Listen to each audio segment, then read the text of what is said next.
Heavenly Father, we thank you again for the beautiful day you've provided for us. We thank you for the opportunity we have to be able to come together and learn more about your will and your desire for us, especially in the area of health. Father, I pray that you will touch my lips with a coal from off your altar, that I may present your thoughts through my words, body language, and my tone of voice. I pray that you will send angels that excel in strength to watch over and be with those watching and listening, and push the devil back, that they may hear your voice unadulterated. Father, I pray that you will give us the gift of your Spirit, that you will give us wisdom, knowledge, understanding, discernment in these matters. This I ask in Jesus' name. Amen. So in the last video, we looked at vaccines, the Bible, and exemptions, and that wanted that video separate from this one for a reason, a couple reasons. One, just too much material for one video. But also for another, I wanted you to be able to share that other video with just about anybody you know, and that way it doesn't have to be Adventist-specific friends. And so you could share it with pretty much anybody that had a belief in the Bible. But this one, we're going to go into Ellen White and the pioneers, and looking at the topic of vaccines. Now, you may want to write these things down because I'm going to give you 5 points. Most people have a hard time remembering 1 point. Very few people can remember 3 points, and 5 points is even harder to deal with. So you'll want to write these points down or email us. Send an email to info@seventhdaypress.org and ask for the notes if you want the notes, and we will be happy to send you these very notes right here that I've got. And that would also help you considerably in retaining this information. But write things down. Listening, watching, and writing helps to retain this information. So feel free to write things down as we go along. So there's going to be 5 points that I'm going to touch on in this one. Point number 1, I think probably the most important point, was Ellen White vaccinated? We're going to look at the information by D.E. Robinson that most people like to quote prove that Ellen White was vaccinated. So we're going to look at his 1931 statement that most people use, but we're also going to look at his 1915 statement that most people don't use, and we're going to see some problems there. So we're going to look at number 1, was Ellen White vaccinated? Number 2 is, did she say, because remember, if you've looked at this topic before through her writings, you realize she didn't use the word vaccines. So that brings us to point number 2 that I want to make is, did she say what shouldn't be used in the area of health? And she did. She said a lot, and I won't go through everything, so I will keep that to a minimum. Otherwise, I could be here literally for hours. And then point number 3 is what should be used in the area of health, according to her. And then we're going to touch on point number 4. I'm not going to go into a whole lot of detail on this, but it is an argument that's used, so I just want to deal with it just briefly. Does her silence on vaccines mean that just anything goes? So I want to touch on that for just a moment as well while we're in here. And then the 5th point is going to be, what did the early church teach on vaccines? Now, I'm going to cherry pick some statements from the pioneers on this topic, and I'm only going to, I say cherry pick because I'm only going to pick statements on one side. That's the anti-vax side in this video. Now, I'm also going to be doing another video dealing with the health message, medicine, and the church, if you will. And so in the next video, I'm going to go into greater detail on the debate within the church on vaccines, but specifically, I'm going to look at allopathic, osteopathic, and hygienic medicine. So I'm going to delve into that in greater detail in the next video, and church history. So allopathic, osteopathic, and I'm not going to go a whole lot into osteopathic, but I want to mention it, and hygienic medicine and church history. So I will cover, right now we're looking at vaccines in detail, but in the next video we're going to kind of zoom out and not look at just specifically vaccines, but we're going to zoom out and look at medicine or medication, allopathic concepts versus hygienic concepts, and church history. So I will go into greater detail on the pioneers' pro and con at that point. So this time, was Ellen White vaccinated? Did she say what shouldn't be used and what should be used in the areas of health? And does her silence on vaccines mean that just anything goes? And then the fifth point, what did the early church teach on vaccines? So let's jump right into the first one, was Ellen White vaccinated? Now the nominal church likes to quote D.E. Robinson, a statement that he makes in 1931. But I want to start with a statement that very few people quote in 1915, while Ellen White was alive. And I'm going to show that there's a conflict going on. There's a conflict of interest. Not only is there a conflict of interest, but there's a conflict in his statements, and there's some real problems going on. So I want to bring that out. So in 1915, somebody wrote to D.E. Robinson. D.E. Robinson was kind of like Ellen White's secretary. And so while Ellen White was still alive, of course, if you know history, Ellen White died in the year 1915. So while she was still alive, somebody wrote to D.E. Robinson and asked what Ellen White's thoughts were on vaccines. Now, again, the reason they asked this question is because this topic was really beginning to heat up within the church at this time. And again, I'll go into that in greater detail next time. So somebody writes to him and asks the question, what are her thoughts on vaccines? And so this is what he says in response in 1915. I mentioned the matter to her one day, but was unable to get anything definitive. Sister White's writings contain the broad principles that should guide us in all our work.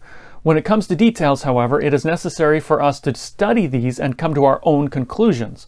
Owing to our finite limitations, we do not always see alike on some of these matters. Now, so his response is vague. You know, he says, well, she didn't really say anything. So she didn't give a no, but she also didn't give a recommendation for them. And then he goes into, this is someplace where I disagree with Robinson.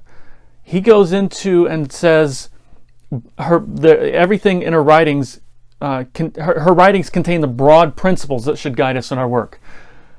I agree that her writings contain the broad principles, but when it comes to this topic, I don't think they're broad. I think they're very specific. And in fact, I'm going to endeavor to show you that she gets very specific on what not to use and what to use in the matters of health.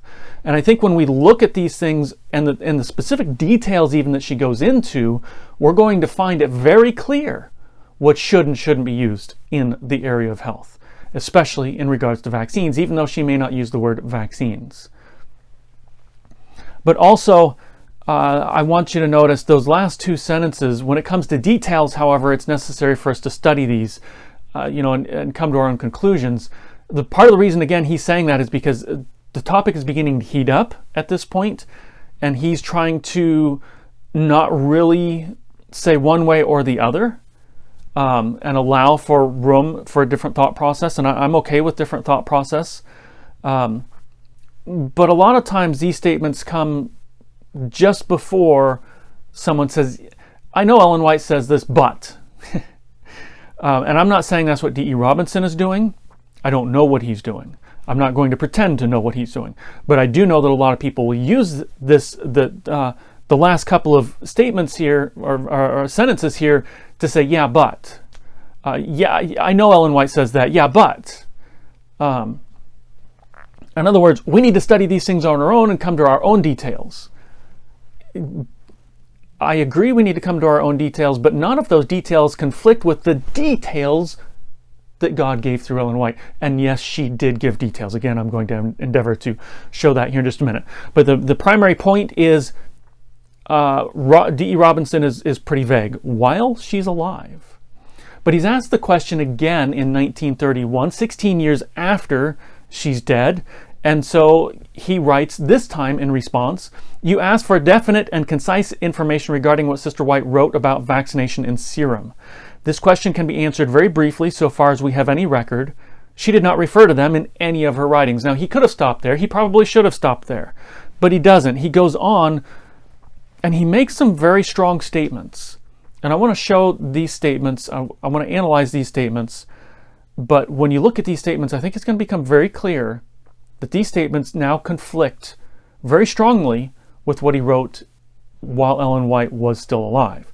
And he says this: "You will be interested to know, however, that at a time when there is an epidemic of smallpox in the vicinity, she herself was vaccinated and urged her helpers, those connected with her, to be vaccinated.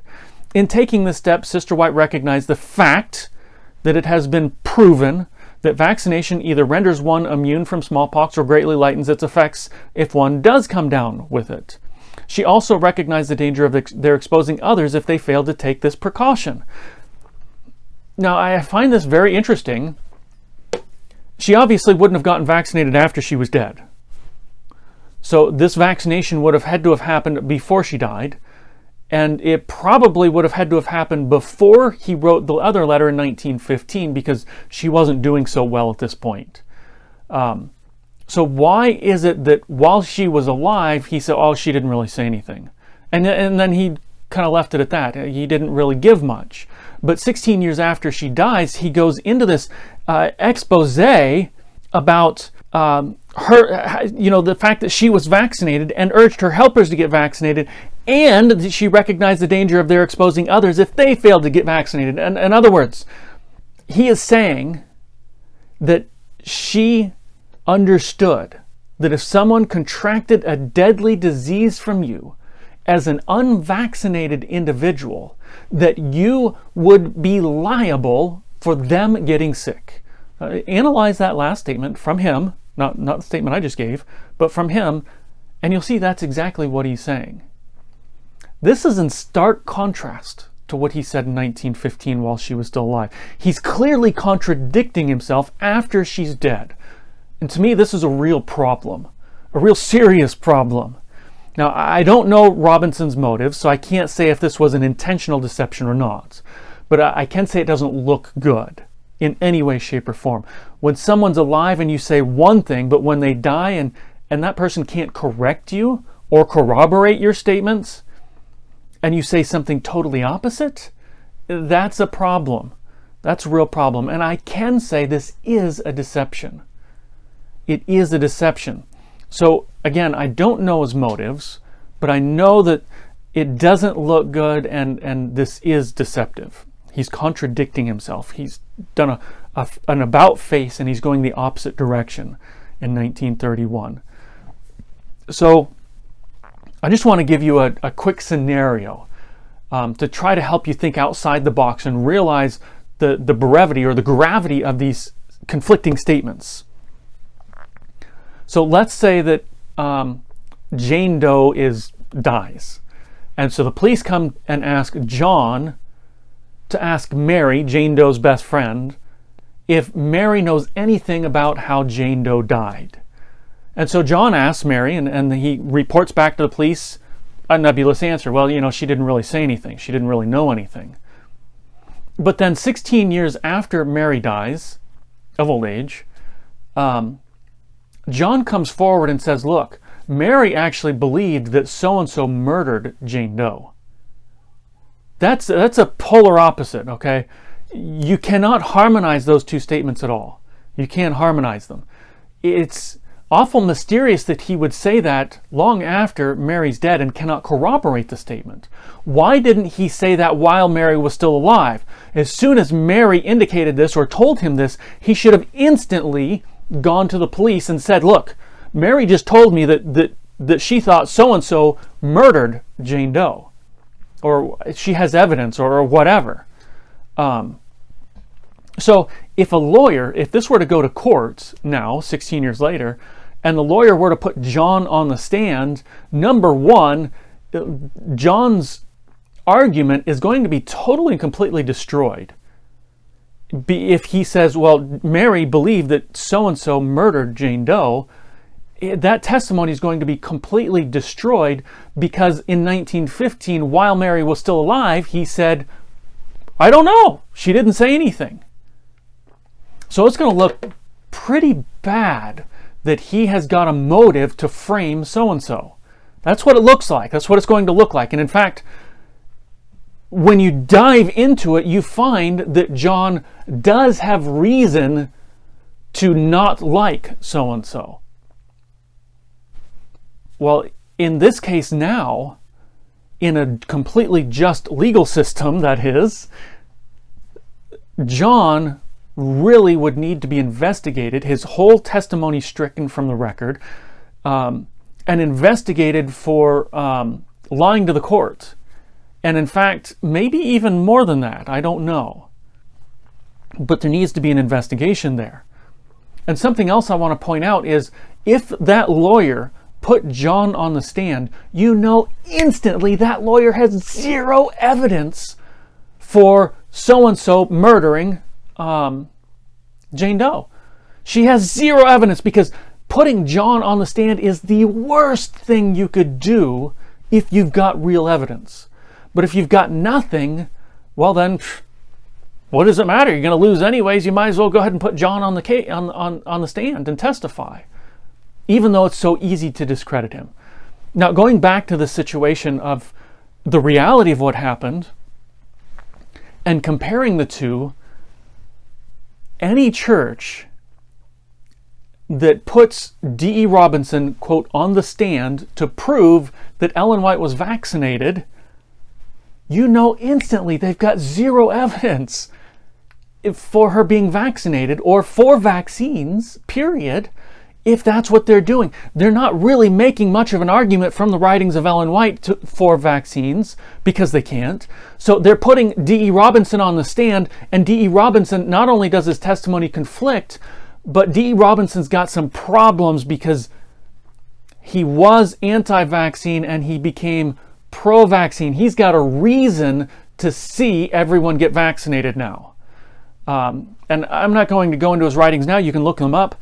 But D.E. Robinson goes on to talk about how when he was younger, he had vaccine injury. But then his uncle died in the mission field unvaccinated. And just before he died, his uncle said he wished he had gotten vaccinated.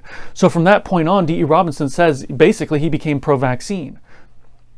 So D.E. Robinson has got a motive for, quote unquote, seeing so-and-so blackmailed or framed or, whatever, put in prison. So I guess put in prison would be the good term there. So D.E. Robinson's got a reason to start promoting vaccines now. And it happens 16 years after Ellen White dies. This is really, really problematic. And the bottom line, D.E. Robinson's testimony not only cannot not be corroborated, but I'm going to read something to you that undermines it. He undermines it himself, and it really needs to be thrown out. And anyone that uses this as an argument, that's just a last-ditch effort to try to get you vaccinated or try to get you to believe in vaccines or something, or to get themselves to believe in vaccines. But it's just a last-ditch effort. So I'm going to read something to you from Willie White, and the reason I'm going to get four points I want to draw out of what Willie White says. But the first point is that if you pay attention, I think you're going to see that what Willie White says is almost verbatim what D.E. Robinson says, with one slight disagreements, which is actually a really big thing, and that is who got vaccinated. And I think that maybe this is where, so here's my point, I think maybe D.E. Robinson may have heard this from Willie White after Ellen White died, and may have gotten things a little mixed up in his understanding of what happened. I don't know. That's my hope. So this is what Willie White said to L.C. Kellogg. He says, in my early days, and this, he's talking, she here is Ellen White, and it is vaccines. So I'm just going to insert those in there for clarity purpose. In my early days, Ellen White spoke of vaccines as something dangerous and related my own experience. She said that as a child I was perfectly healthy until I was vaccinated, and that my health was much impaired. Mother listened attentively to the arguments that the methods of vaccination had been improved, and when in our travels we were brought to a large city where smallpox was raging, and the matter was discussed as to whether or no that I and my associates should be vaccinated, she offered no objection. And in view of the argument of the physicians that it was not only for our own safety but for the safety of others, I and my associates were vaccinated. So again, first thing I want to bring out, if you compare the two statements between Willie White and D.E. Robinson, it's almost identical except for the fact that, well, I'll get into that fact in point number 2, but I think that this may be where D.E. Robinson got things mixed up. He may have heard this from Willie after Ellen White died and understood that it was Ellen White that got vaccinated, which brings me to point number 2, and that is that Willie says that those who got vaccinated were 2 groups, himself, group number 1, and his staff is group number 2, or associates. So he and his associates. Obviously, Ellen White's not in group number 1 because that's me, myself, I, and it's not Ellen White writing this. It's Willie White, so that's obviously not Ellen White in that group. So that would have to put her into the associates category. But if you read how Willie's writing this, it makes it very clear that Ellen White is outside of myself and my associates. She is not in either group. But even the argument that she would be a part of the associates, that falls really short. I don't care what kind of a relationship you've got with the prophet, you don't consider her as a part of the associates. I and the associates. That would be just seriously disrespectful. And Willie would not have done that. So, but again, just very clearly from the writing itself, Ellen White is yet a third group. So you've got I, which is Willie White, my associates, and Ellen White. 3 different groups. The 2 that he mentions that get vaccinated are himself and his associates. He does not mention that Ellen White gets vaccinated. So she did not get vaccinated, at least in this account. And there is no other account that even implicates her getting vaccinated. So point number 3 I want to bring out then is that in Willie's, quote, earlier days, she recognized vaccines as dangerous. That's important to catch that.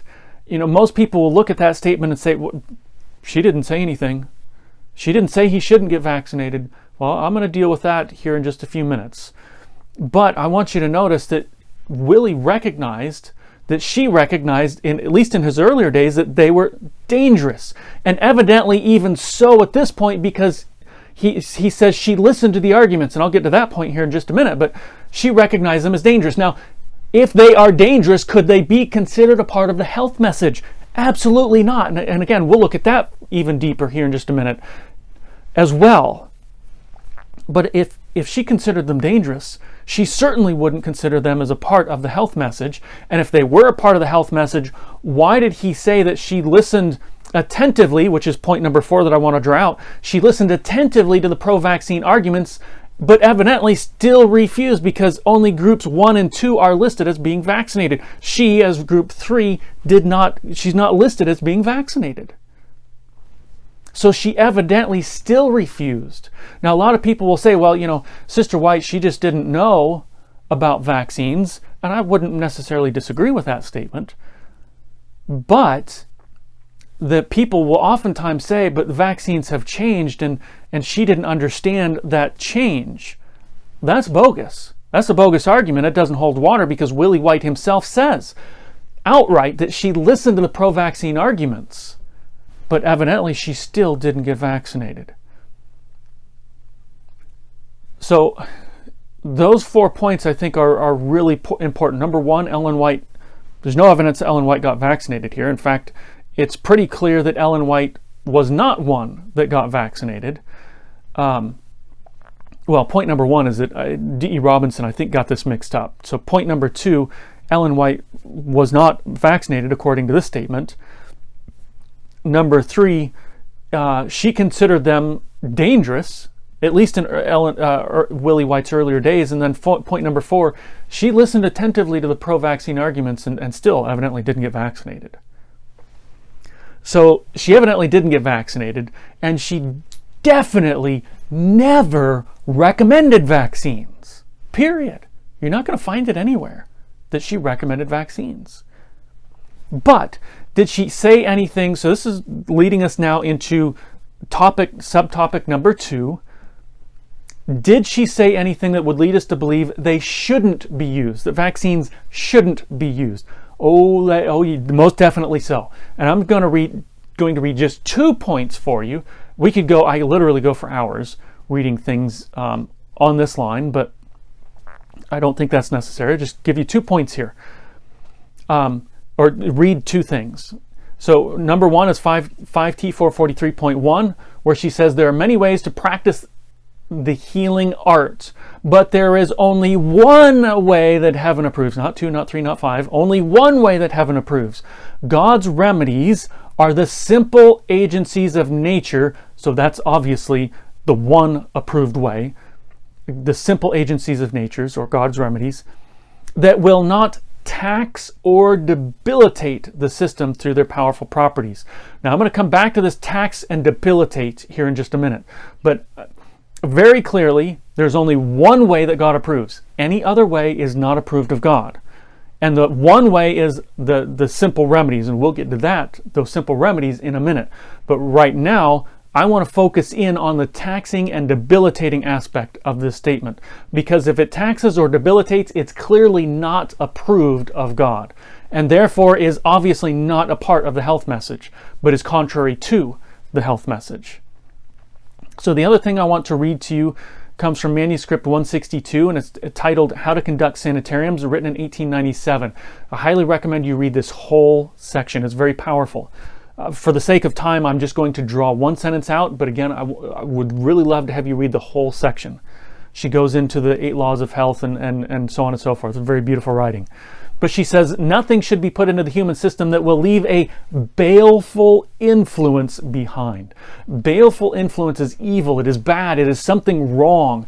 And we should not take anything into the system, the human system, that is wrong, that is damaging, that is harmful, that would leave a baleful influence behind.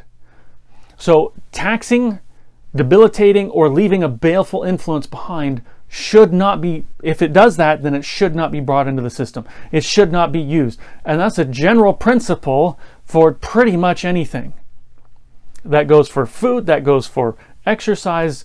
You don't even want to exercise to the point of debilitating yourself. That's not a part of the health message. So with that thought process, if it taxes, debilitates, or leaves a baleful influence, then it's not a part of the health message.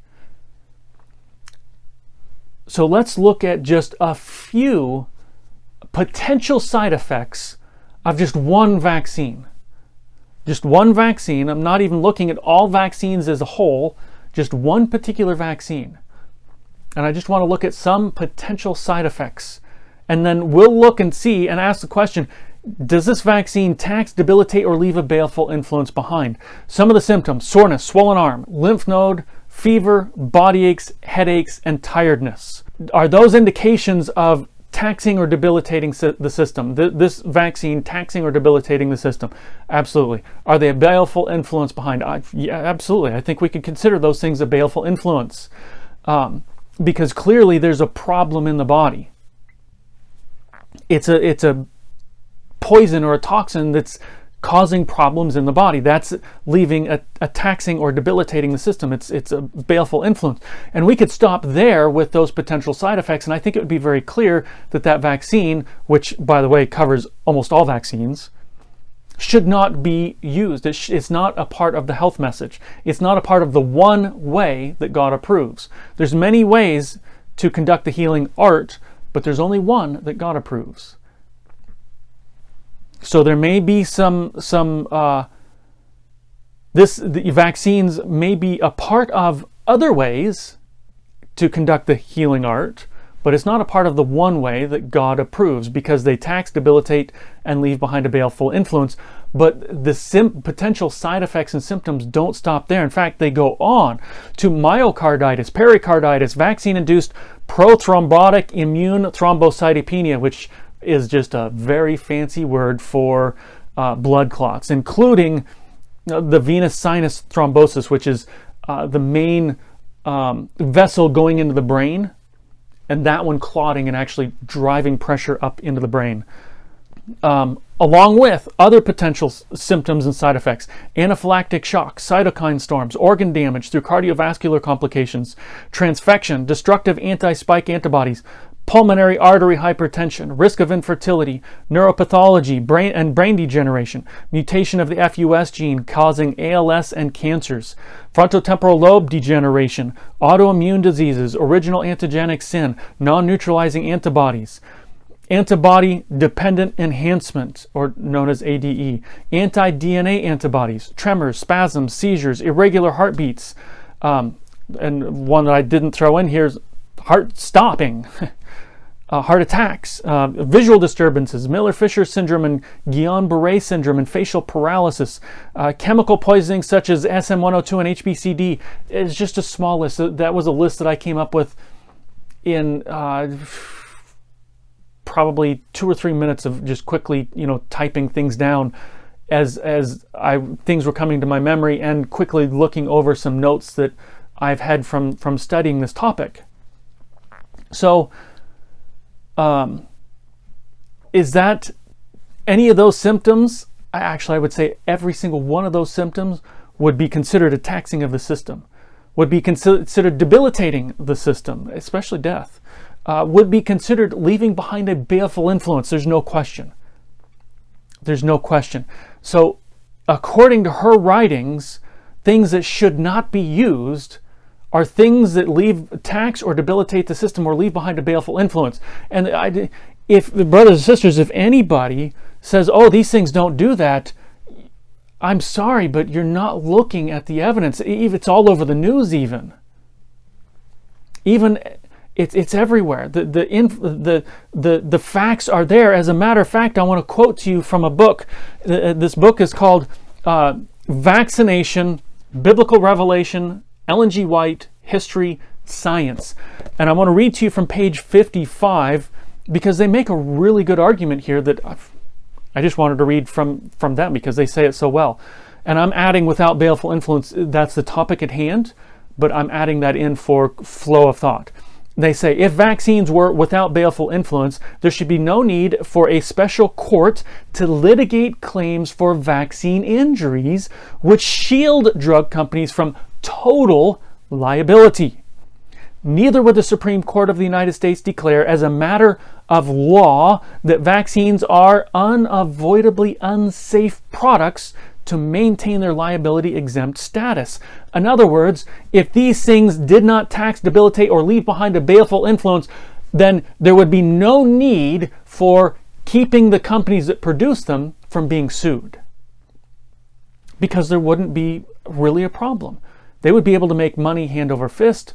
There would probably be some frivolous lawsuits which they could settle and still be very comfortable with the financial aspect. Also, they make the point that they couldn't be considered, they're obviously, well, let me say it this way. Even the Supreme Court recognizes that they tax, debilitate, or leave behind a baleful influence in their very proclamation that they are unavoidably unsafe. So I don't think anybody who's ever even remotely looked at this topic could come along and say, "Oh, well, these things don't go against the writings of Ellen White when it comes to health, so therefore we should take them."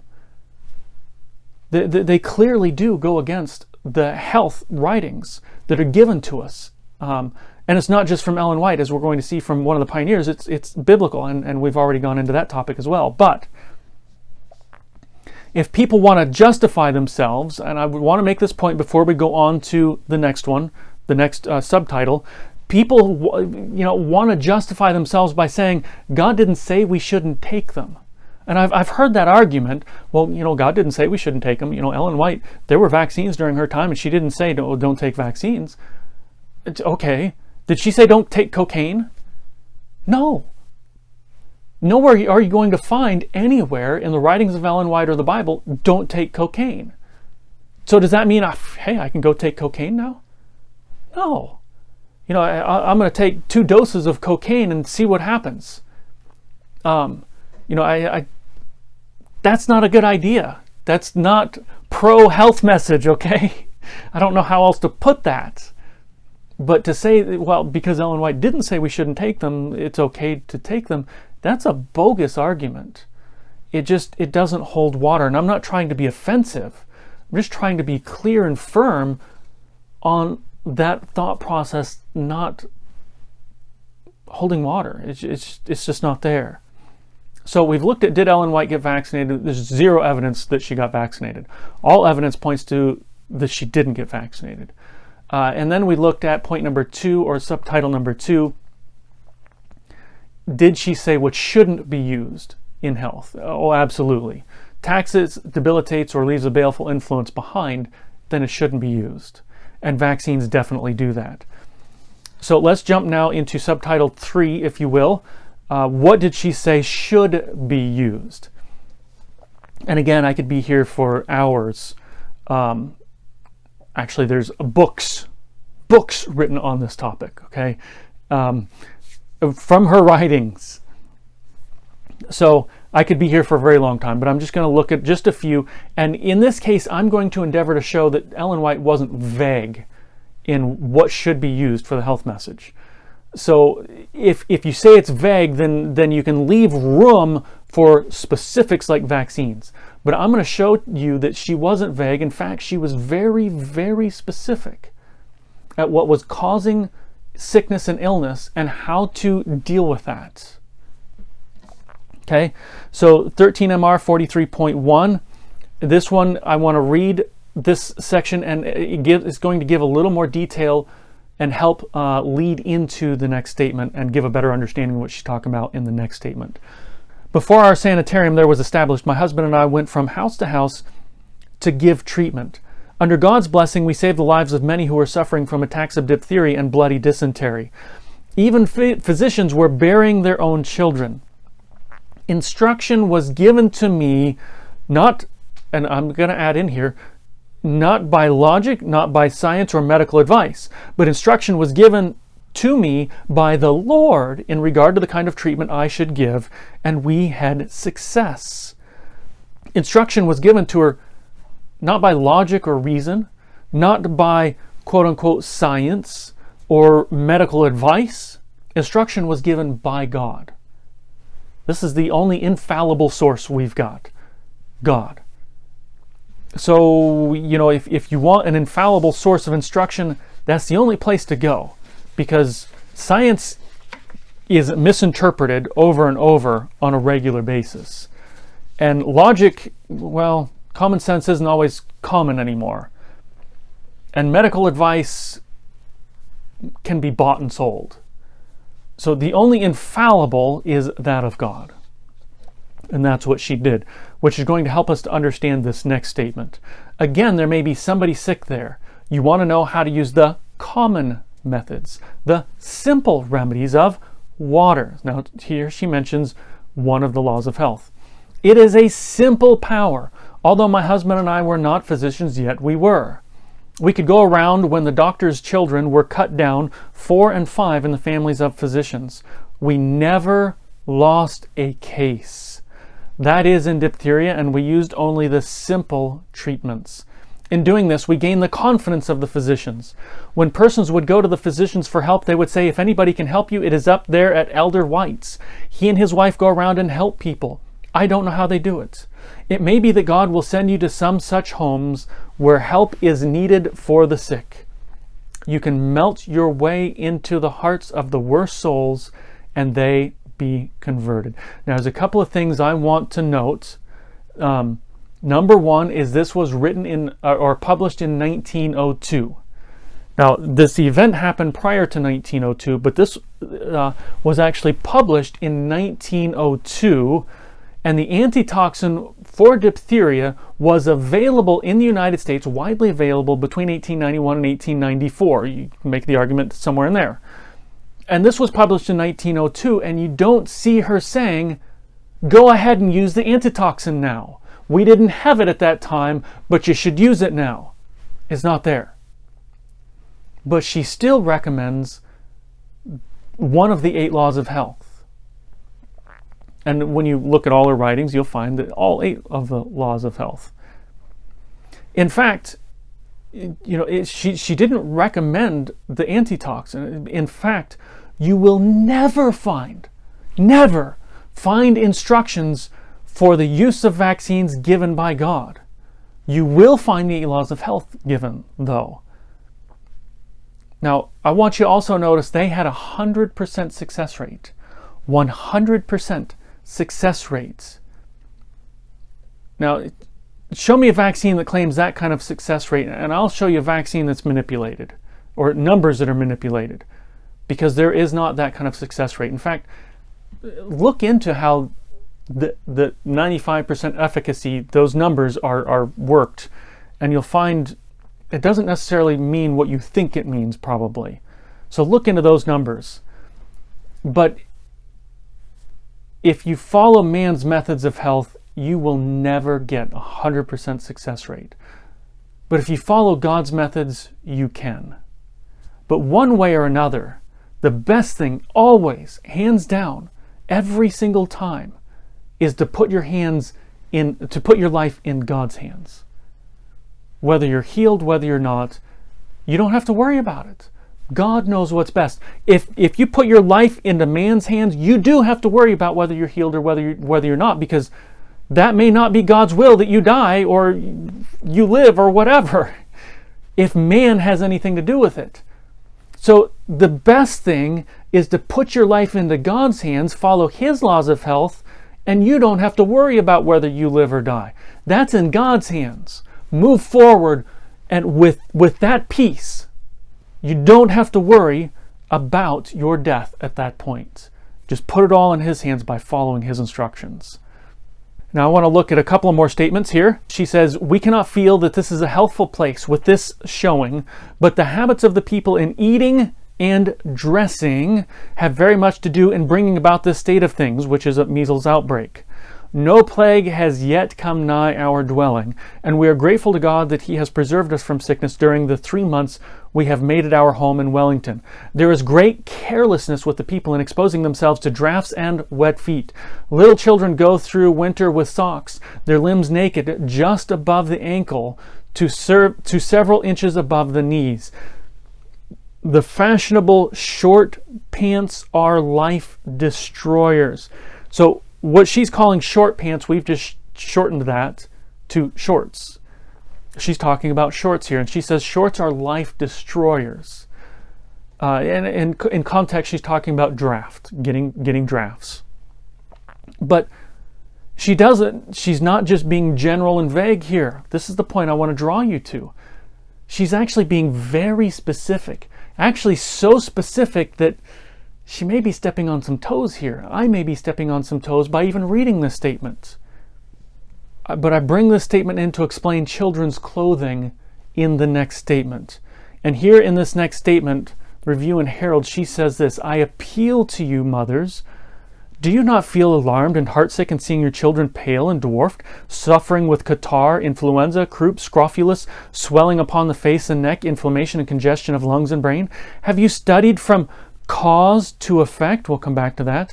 Have you provided for them a simple, nutritious diet, free from grease and spices? I want to stop there for just a moment. She mentions one of the laws of health, nutrition, but she doesn't just list it vaguely and end there with a nutritious diet. No. She goes into detail. Free from grease and spices. That's a detail. She's not being vague. She's being very specific. She continues, have you not been influenced by fashion in clothing your children? Leaving their arms and limbs insufficiently protected has been the cause of a vast amount of disease and premature deaths. So what has been the cause of a vast amount of disease and premature deaths? Shorts and short sleeve shirts are one of the things that are mentioned. Again, she's not being vague. She's being very, very specific. In other words, not being evenly clothed.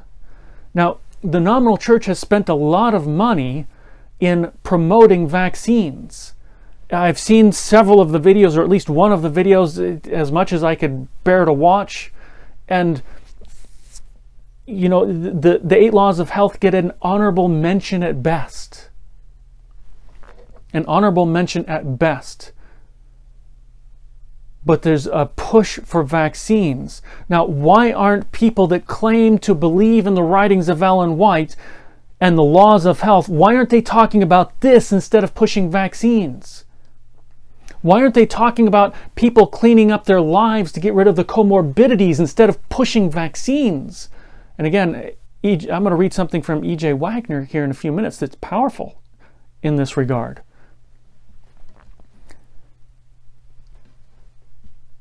Dare I say that Ellen White has been thrown out. That's why the laws of health are just getting an honorable mention. Ellen White's writings are just getting an honorable mention. But who weighs heavier in the church today is the allopathic system. The doctors and the medicines, the drug therapy system weighs far heavier in the church today. They're spending money promoting those things and not saying a whole lot about the 8 laws of health. But that's not how Ellen White saw it. That's not how she reported it as being shown her from God. She gives details as to what's causing sickness. And she doesn't mention ever a lack of vaccines as one of those causes. But she mentions short sleeve shirts and shorts as being one of the causes of disease and death. Not vaccines. Now notice she also says that we should study from cause to effect. This is really simple, but I want to read this from my notes so that I say it as clearly as possible. It's simply, and this is my thought process, okay? Just so you know, this isn't something from Ellen White. This is my thought process, but I wrote it down because I wanted to say it simply and concisely. It simply isn't a lack of vaccines that cause disease any more than it's a lack of aspirin that causes headaches or lack of chemo that causes cancer. We are to study from cause to effect. It's not a lack of vaccines that cause disease.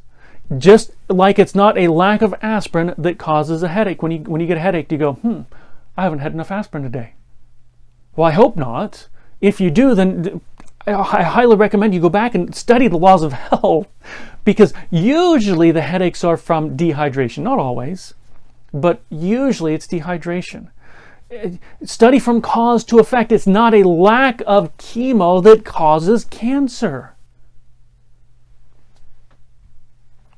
Allopathic concepts are not true science. Allopathic concepts, brothers and sisters, need to be thrown out.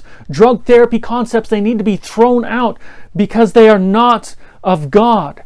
And hygienic concepts need to be brought in. Again, I'll go into greater detail as to the difference between allopathic and hygienic medicine next time.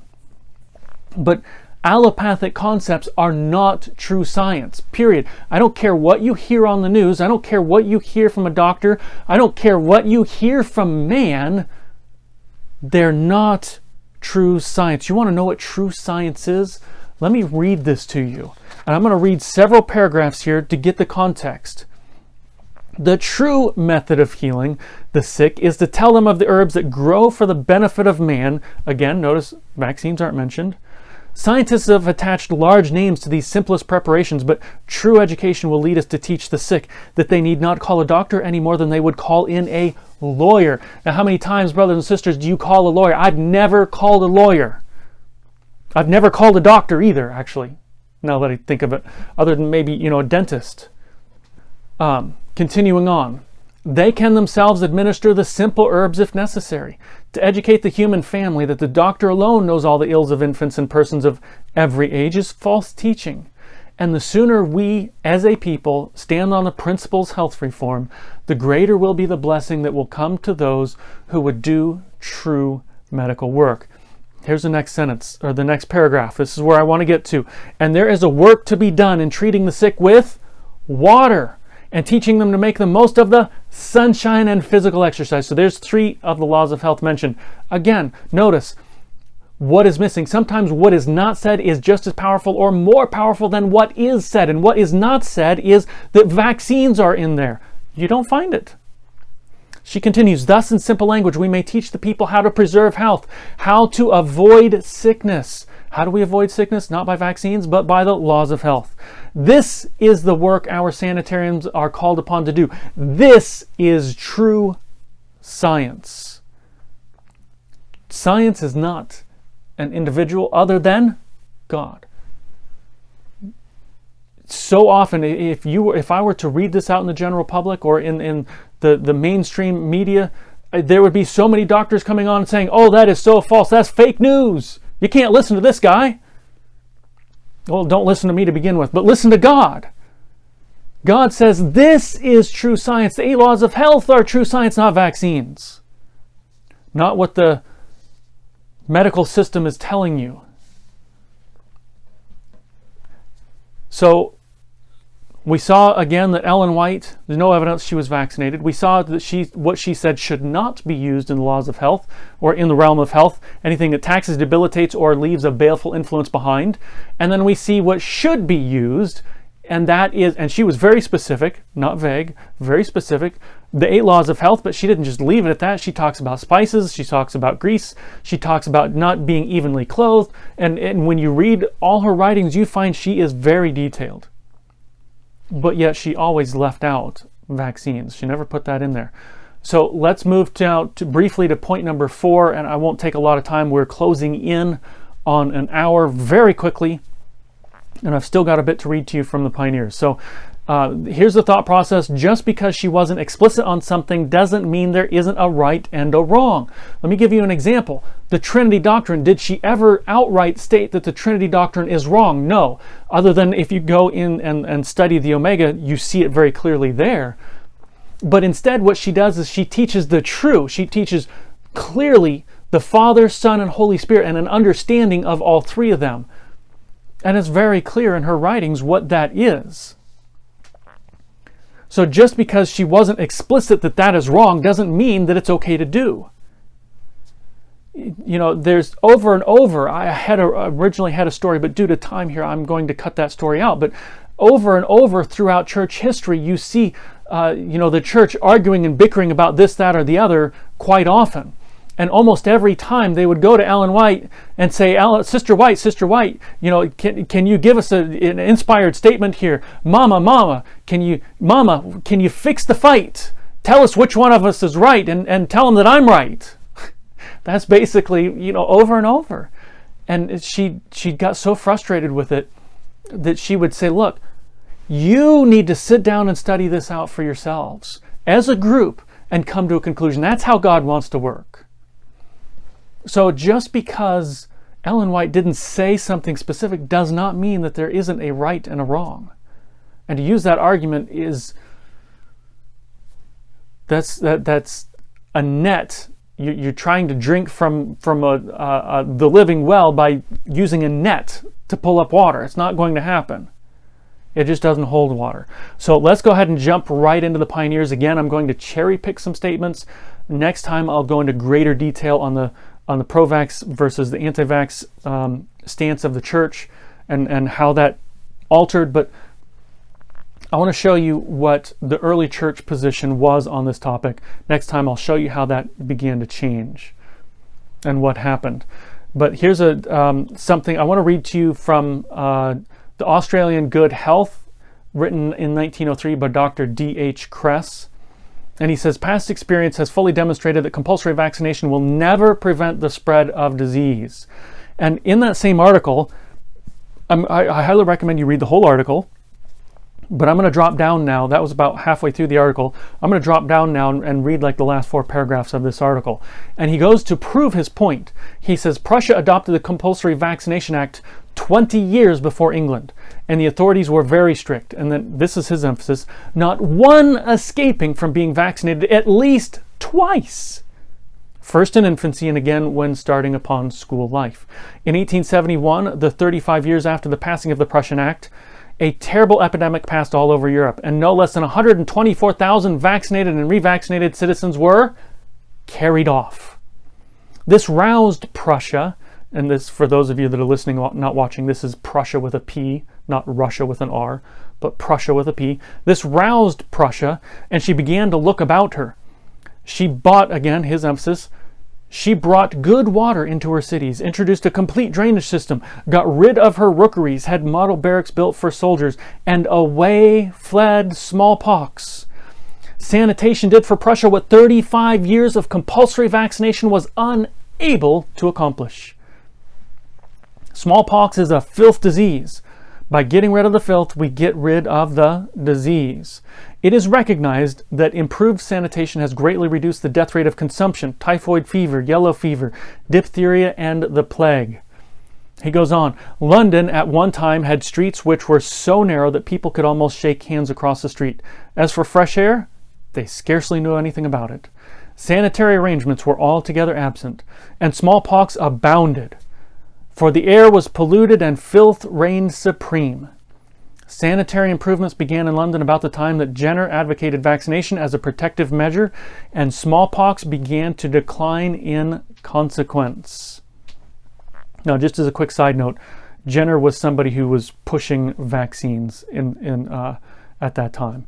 And when you study vaccines and mandatory vaccines, you in history, you run across Jenner quite a bit. So Dr. Kress goes on, and this is his last the last statement on this article. The Black Death and jail fever, which proved such a scourge, were also entirely got rid of. Not as a result of vaccination, but good drainage, pure water, cleaner streets, and the whitewash brush. Without doubt, smallpox would have gone as well, even if compulsory vaccination had never been heard of. And here's the very last sentence of his article. The people perish for a lack of knowledge. People perish for lack of knowledge.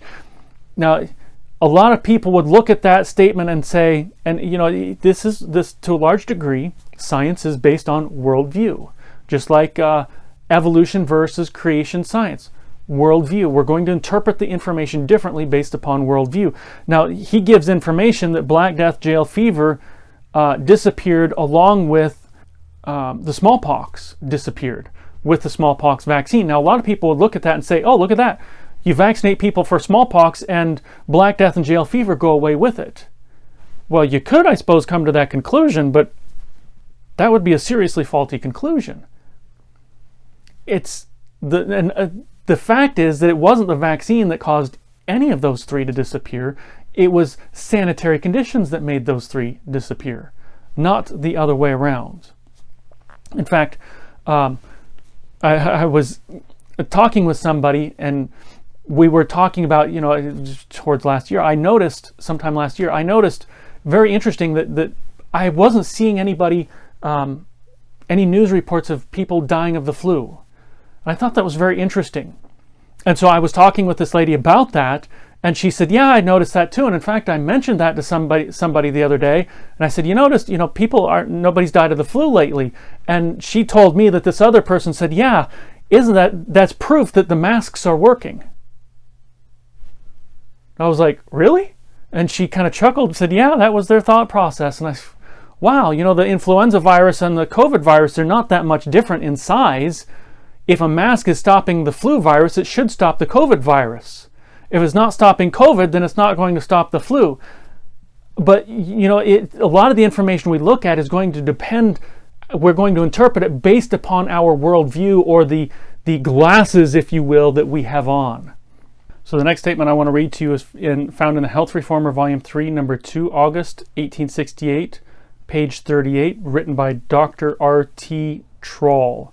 And he says, we neither vaccinate children nor furnish the virus for others to do so. We are as much opposed to viruses and vaccines as we are to drugs and medicines. If people must be sick, they had better have it the natural way. And when I first read that, I thought, is he being sarcastic? Because that's kind of the way I read it. But then I realized, no, he's actually not being sarcastic. What he's saying is they oppose vaccines and viruses just the same as they oppose drugs and medicines. And the argument is really medication, drug therapies don't cure anything. All they will do, and you'll see this in the next statement, is produce drug diseases. And a drug disease basically is where you take a drug or a drug therapy, and all it will do at best is mask the symptoms or suppress that disease so that it comes back in stronger force later, or it comes back in another form, thus a drug disease. And so he's saying if you take vaccines, you're going to get sick, and if you take drugs, you're going to get sick. If you're going to get sick, just do it naturally. Don't be putting these things into your body that are going to make you sick. That's kind of the argument that he's making, RT Troll there. And I want to read another one to you from the Health Reformer, Volume 4, Number 5. I think this one's by the editorial committee, but I'm not 100% sure. It didn't say in the article who wrote it.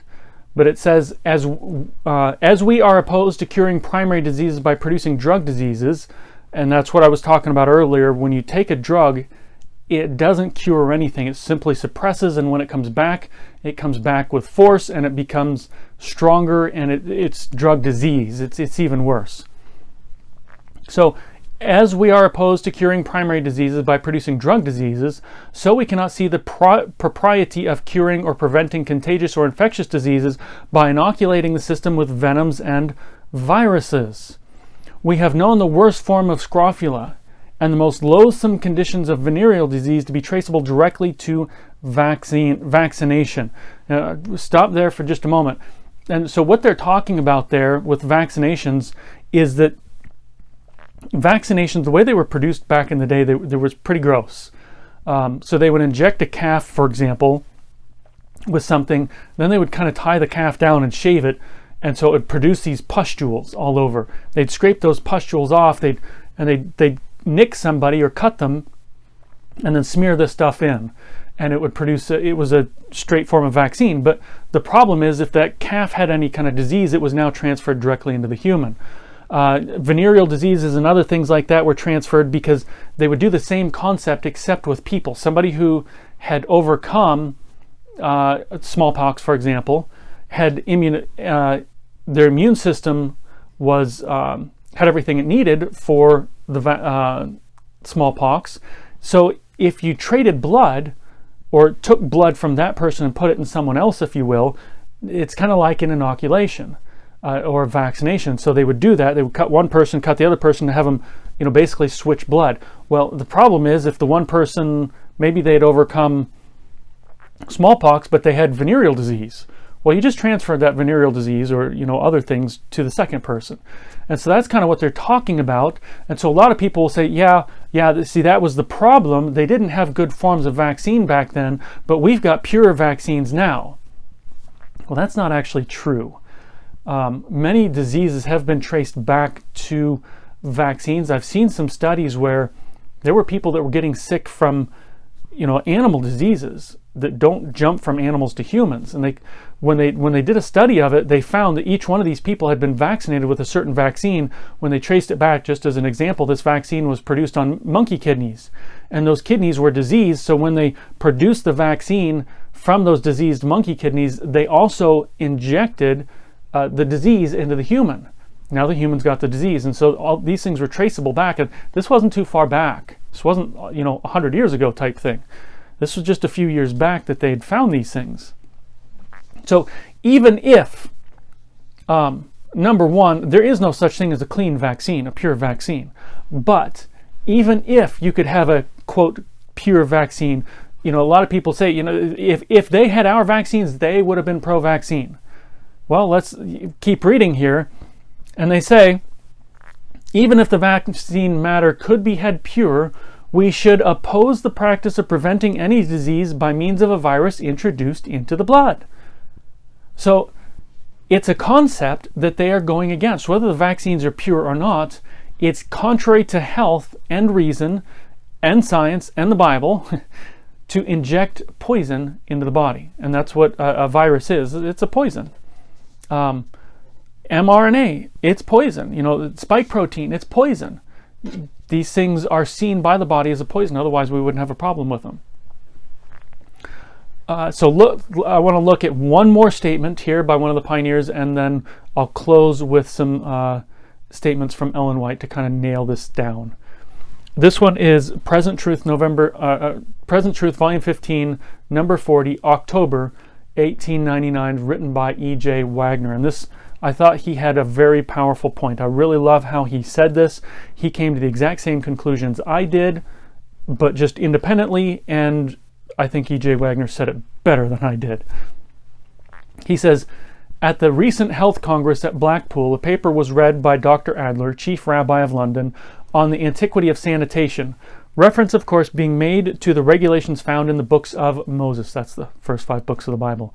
Those rules were given by God, by the Lord himself, and when followed, produced the healthiest people that ever lived. I want to stop there for just a moment.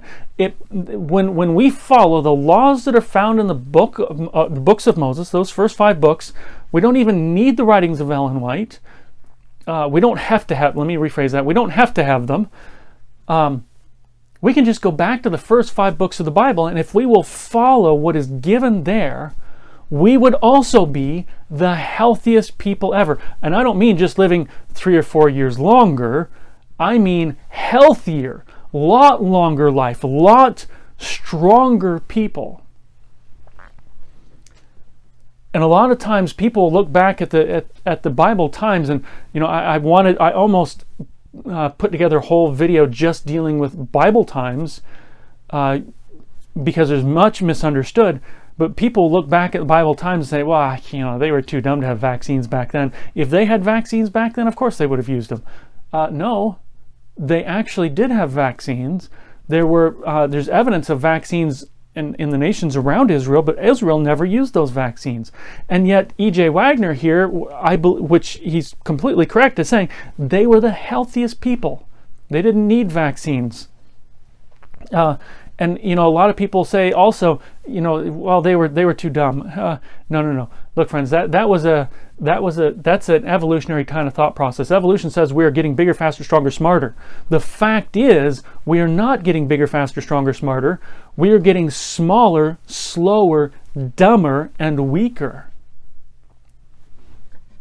You want to know how I know that? In part, well, look at the size of them back then, of course, in part, but also just, ask 10 scientists how the pyramids were put together, and you'll get probably 20 or more answers, almost all of which are conflicting with each other. Those stones are so tight that you can't get a dollar bill between them. Scientists today, with all the technology we've got, would have a hard time recreating it and still can't figure out how they did it, or at least most can't. I think I personally think maybe Joseph was involved in that, but that's a whole nother discussion. But the argument that they were too dumb to have vaccines is just a bogus argument. Let's continue on with E.J. Wagner here.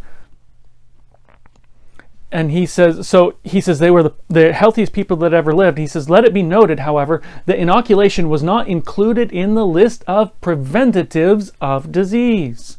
Again, they had them back then, but they were not included by God. Perfect cleanliness within as well as without the body is the sum of the whole matter. Clean food, pure water, fresh air, plenty of sunlight. Regular muscular exercise and clean conscience will ward off any plague known. It may be said that vaccination and inoculation have saved many lives. I like how Wagner says this.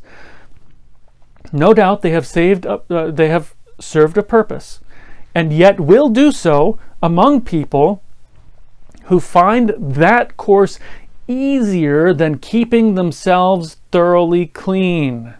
So I want to stop there for just a moment. So he says, it will be said that vaccines have done a lot of good, and he says, no doubt, and they will continue to do so among the people who refuse to follow the 8 laws of health. That's basically what he's saying. Who find that it's easier to take a shot than it is to change their lifestyle. And that is so true. Now, maybe many of you have taken vaccines not knowing this information. So E.J. Wagner's giving a general statement, so he's not saying that everyone that's ever taken a vaccine, that was their thought process. That's not what he's saying. That's not what I'm saying. But he's talking about, generally speaking, most people would rather just go ahead and get a vaccine rather than to change their lifestyle and to follow the laws of health as God laid down. And he goes on, he says, but to fill one's body with death as a means of warding off death is unscriptural and unscientific. Amen. I love how Dr. Wagner put that.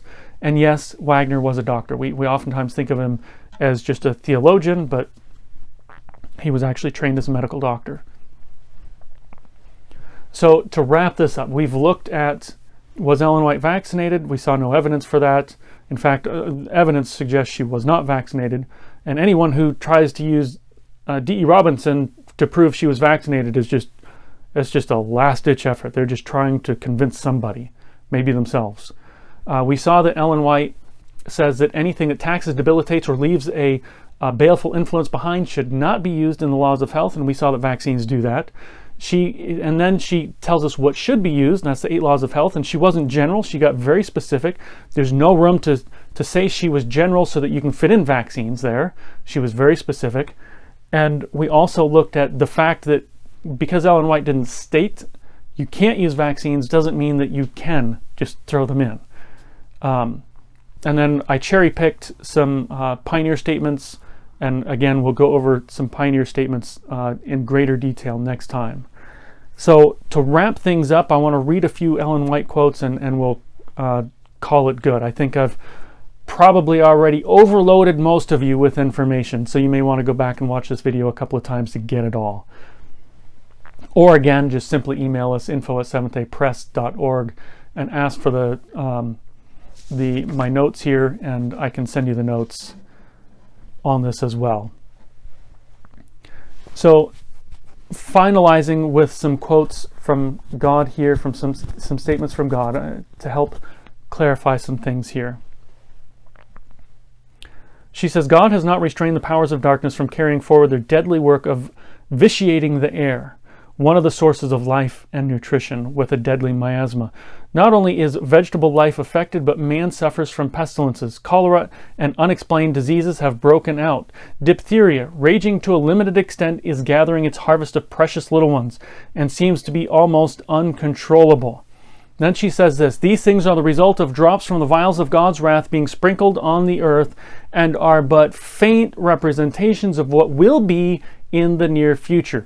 Now, I believe, and I hope you do too, that the coming of Christ is just around the corner. It's imminent, it's soon, it's about to happen. And if we believe that we are on the verge, on the cusp of the second coming of Christ, then what is going on around us must be some of the drops of the vials of God's wrath.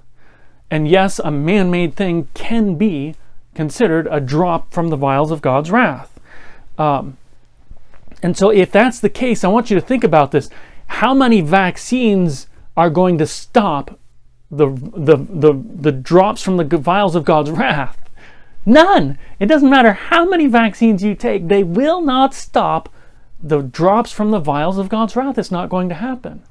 The only hope we have is in following the law of God, going back to His law and following it, adhering to it.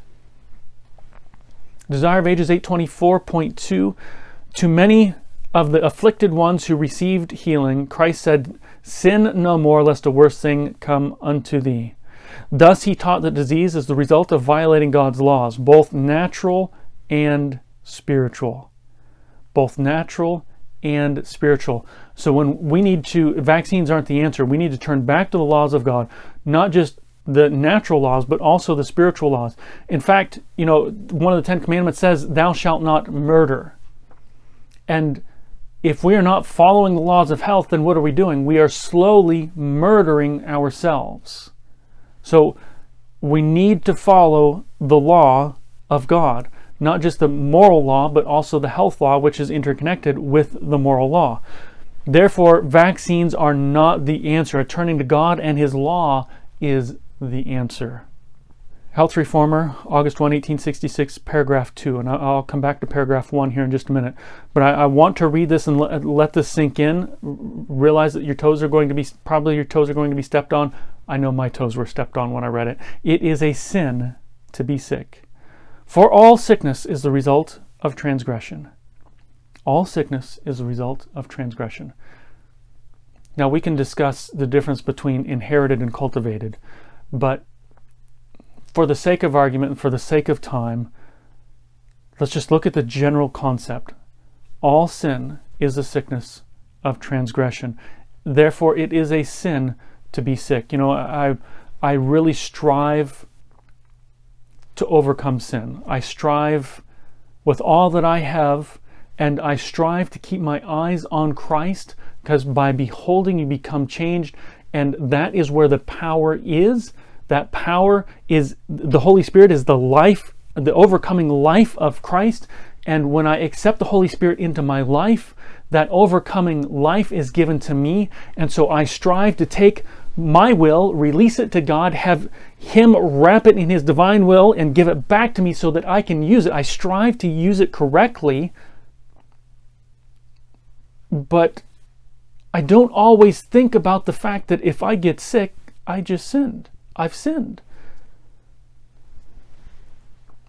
And when I read this just recently, again, it's been a long time since I read it, but when I read it recently again, there were 10 crunching sounds, and that was all 10 of my toes getting stepped on, because I've recently been sick a couple of times. And I'm not looking for upfront confessions, from people, but I can tell you I'm not perfect in the laws of health.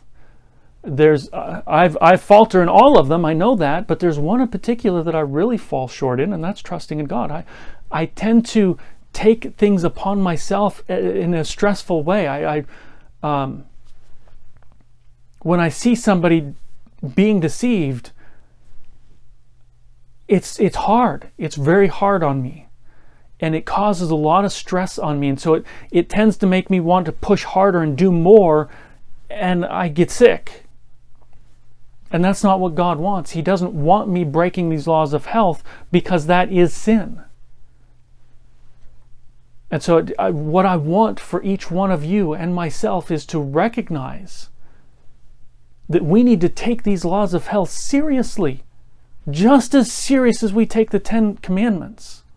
Thou shalt not murder. We cannot self-murder ourselves and not stand condemned before God.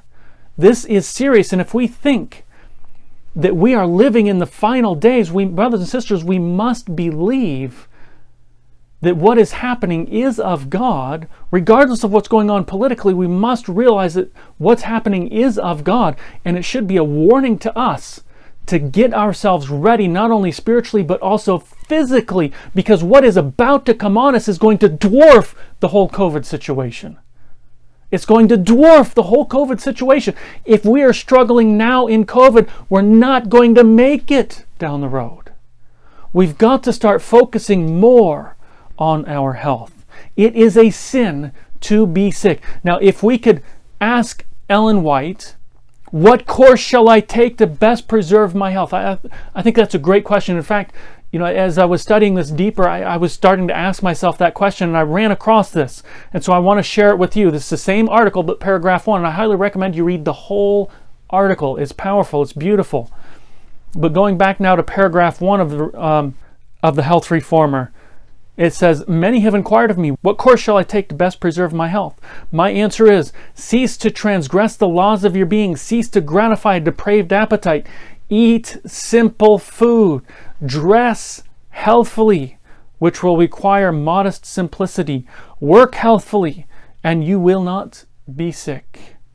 Brothers and sisters, this is a promise. Read that whole article. It is powerful, it is beautiful, it is wonderful. It will help you.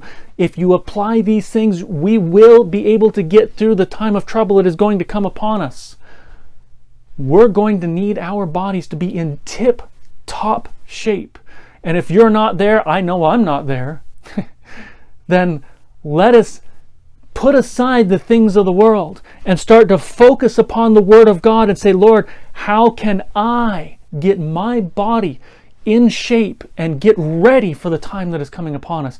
I not only want to be ready physically, but I want to also be ready spiritually and mentally, and getting ready physically is going to help me in those other two areas. We cannot think perfectly if our blood is sluggish and nasty. We must have pure blood to have pure health. Perfect blood, perfect health. Brothers and sisters, my appeal to you, wherever you're at, I know we're all in different areas, we're all in different places. My appeal to you is to start delving back. No. Let me, I don't even think we have to delve further into the laws of health. Brothers and sisters, my appeal to you is to start applying the laws of health that you know and understand now. Apply them now.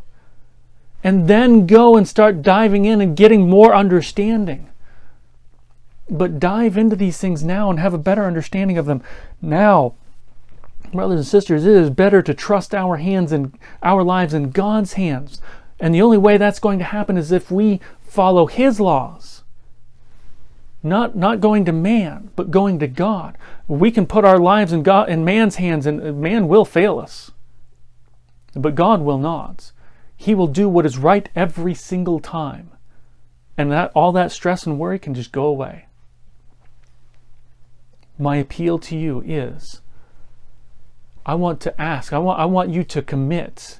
If you are willing, take this serious. If you are willing, I would like for you to commit to take the next step in health, whatever that is, wherever you're at. Take that next step and take it now, because Jesus is coming soon. We don't have a lot of time. If you're willing to make that commitment, I would ask that you would kneel with me in closing prayer, that we may bring this commitment to Jesus Christ, who is the one and only who can give you the power to follow through on that commitment. Heavenly Father, we thank you so much for the beautiful day you've given to us. Father, I thank you so much for the words that you have given to us. I pray that these will not just be a head knowledge words, but that these words will be a heart knowledge, that these things will sink deep within, they will change us from the inside out. Father, I pray that we will begin living the 8 laws of health like we've never lived them before, because I believe Jesus is coming soon. But He's not going to come if we're not ready. So we have our part to play. Father, help us to do these things. Help us to move forward in these things and have a better understanding and apply what we do know already. Father, you're not going to give us more if we don't apply what we already have. And so, Lord, I pray that you will send us the Holy Spirit, this overcoming life of Christ, that we may apply that to our lives and have strength to overcome appetite, to overcome dress, to overcome the wrong habits of health, that we may be able to stand before you righteous as a people and holy. This I ask, Father, in Jesus' precious and holy name. Amen.